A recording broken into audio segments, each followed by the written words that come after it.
नमस्कार, नवभारत टाइम्स में आपका स्वागत है। आपके साथ मैं हूं विनीत त्रिपाठी। चूहा और हाथी, क्या इन दोनों जीवों की कोई तुलना हो सकती है? आपका जवाब भी वही होगा जो मेरा है, यानी कि नहीं। चूहा बहुत छोटा सा जानवर है जो कि घरों तक में पाया जाता है, मगर हाथी एक विशालकाय जीव। अगर चूहा हाथी को मुक्का मारे तो? मैं आपको जंगल की कोई स्टोरी नहीं सुना रहा, बल्कि भारत और अमेरिका के टैरिफ विवाद के बीच एक अमेरिकी अर्थशास्त्री की कही हुई बात बता रहा हूं। अमेरिकी अर्थशास्त्री रिचर्ड वुल्फ ने भारत के खिलाफ अमेरिकी राष्ट्रपति डोनाल्ड ट्रंप की सख्त आर्थिक नीतियों की आलोचना की है। वुल्फ ने कहा है कि अमेरिका भारत के खिलाफ दुनिया के सबसे सख्त आदमी की तरह काम कर रहा है, लेकिन ऐसा करके वो अपने ही पैर पर कुल्हाड़ी भी मार रहा है। उन्होंने कहा कि ट्रंप की भारत पर सख्ती ब्रिक्स को पश्चिम का आर्थिक विकल्प बनने पर जोर देगी। अमेरिकी राष्ट्रपति डोनाल्ड ट्रंप का भारतीय आयात पर 50% टैरिफ इसी बुधवार से लागू हो गया। इसमें रूसी तेल खरीद को लेकर 25% का अतिरिक्त टैरिफ शामिल है, जिसके बाद भारत एशिया में सबसे ज्यादा अमेरिकी टैरिफ वाले देशों में भी शामिल हो गया है। रशिया टुडे के साथ एक इंटरव्यू के दौरान रिचर्ड वुल्फ कहते हैं कि संयुक्त राष्ट्र के मुताबिक भारत अब दुनिया का सबसे बड़ा आबादी वाला देश है। अमेरिका को भारत को ये बताना कि उसे क्या करना है, यह ऐसा है जैसे कि चूहे का हाथी को मुक्का मारना। उन्होंने आगे कहा कि अगर अमेरिका भारत के लिए अपने रास्ते बंद कर देता है तो भारत अपने निर्यात बेचने के लिए अन्य दूसरी जगह ढूंढ लेगा। यह कदम ब्रिक्स देशों को यह मजबूत करेगा। वुल्फ ने कहा कि जिस तरह रूस ने अपना ऊर्जा खरीदने और बेचने के लिए एक और नई जगह ढूंढ ली है, उसी तरह भारत भी अब अपना निर्यात अमेरिका को नहीं बल्कि बाकी ब्रिक्स देशों को भेजेगा। ब्रिक्स 10 देशों का एक समूह है जिसका उद्देश्य पश्चिमी वित्तीय प्रभुत्व का मुकाबला करना है। इसमें ब्राजील, रूस, भारत, चीन, दक्षिण अफ्रीका, मिस्र, इथियोपिया, इंडोनेशिया, ईरान, संयुक्त अरब अमीरात शामिल हैं। अमेरिकी अर्थशास्त्री ने चर्चा के दौरान कहा कि अगर आप चीन, भारत, रूस और ब्रिक्स को देखें तो इन देशों का कुल वैश्विक उत्पादन में हिस्सेदारी 35% की है। G7 का हिस्सा घटकर लगभग 28% रह गया है। ट्रंप को चेतावनी देते हुए वुल्फ ने कहा कि आप जो कर रहे हैं वो आपका हॉट हाउस फैशन है। ब्रिक्स को पश्चिम के मुकाबले एक बड़ा अधिकृत, एकीकृत और सफल आर्थिक विकल्प बनाने की कोशिश है।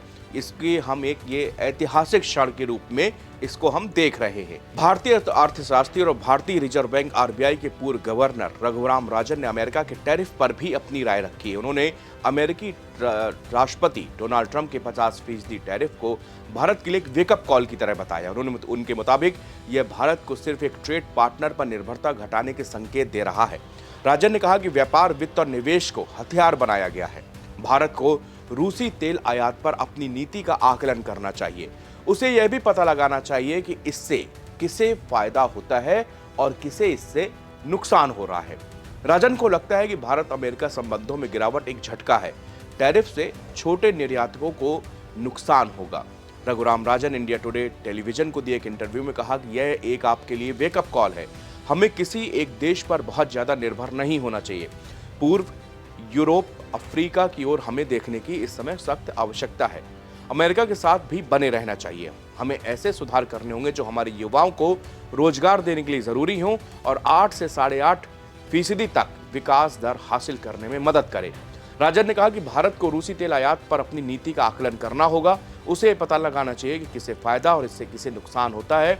उन्होंने कहा रिफाइनर ज्यादा मुनाफा कमा रहे हैं, लेकिन निर्यातक टैरिफ के जरिए कीमत चुका रहे हैं। अगर फायदा ज्यादा नहीं है तो शायद यह विचार करने लायक है कि हमें इन खरीदों को जारी रखना चाहिए या नहीं चाहिए। प्रधानमंत्री मोदी आज से जापान के दौरे पर है। वो 2 दिन के जापान के दौरे पर गए हैं और इस दौरान वहां के प्रधानमंत्री से मुलाकात करेंगे। अमेरिका के टैरिफ विवाद के बाद पीएम मोदी की जापान यात्रा पर पूरे देश की नजरें टिकी हुई हैं। इस दौरान प्रधानमंत्री मोदी और जापान के प्रधानमंत्री के बीच में द्विपक्षीय मुलाकात होगी। इस दौरान तमाम मुद्दों पर बातचीत होने वाली। इसके बाद प्रधानमंत्री नरेंद्र मोदी जापान से ही चाइना जाएंगे, जहां पर SCO समिट की मुलाकात होगी। इन दोनों मुलाकातों पर इसमें पूरी वैश्विक नजर बनी हुई है, क्योंकि डोनाल्ड ट्रंप ने टैरिफ को लेकर जो 25% रेसिप्रोकल टैरिफ लगाया है, यानी जो पेनाल्टी लगाई है, उसमें नरमी बरतने का कोई भी अभी तक इशारा नहीं दिख रहा है। ऐसे में भारतीय निर्यातकों के लिए एक बहुत टफ वक्त है, टफ समय है, जबकि एक बहुत बड़ा अमेरिकी बाजार आपसे छूट चुका है। इसके बावजूद आपको उसी प्रतिस्पर्धा में अगर खड़ा रहना है, इसके लिए जरूरी है कि भारत को कुछ नए विकल्प तलाशने होंगे, यानी कि कुछ नए बाजार तलाशने होंगे। हालांकि वाणिज्य मंत्रालय ने 3 महीने पहले से ही इस पर कदम बढ़ा दिया था और भारत 40 देशों की एक लिस्ट है जिस पर काम कर रहा है, यानी कि उन 40 देशों में भारत की मार्केट तलाशने, भारत के प्रोडक्ट्स की वहां को पहचान बनाने के लिए प्रॉपर एक काम चल रहा है, एक एडवर्टीजमेंट की जा रही है। और जो एक्सपोर्टर्स हैं उनको भी कहा जा रहा है कि इन अमेरिका को छोड़ के इन देशों की तरफ आप रुख करिए, शायद अमेरिका से बड़ा और एक बेहतर विकल्प भारत को मिल जाए और भारत इस टैरिफ से मजबूती के साथ लड़ सके। शुक्रिया।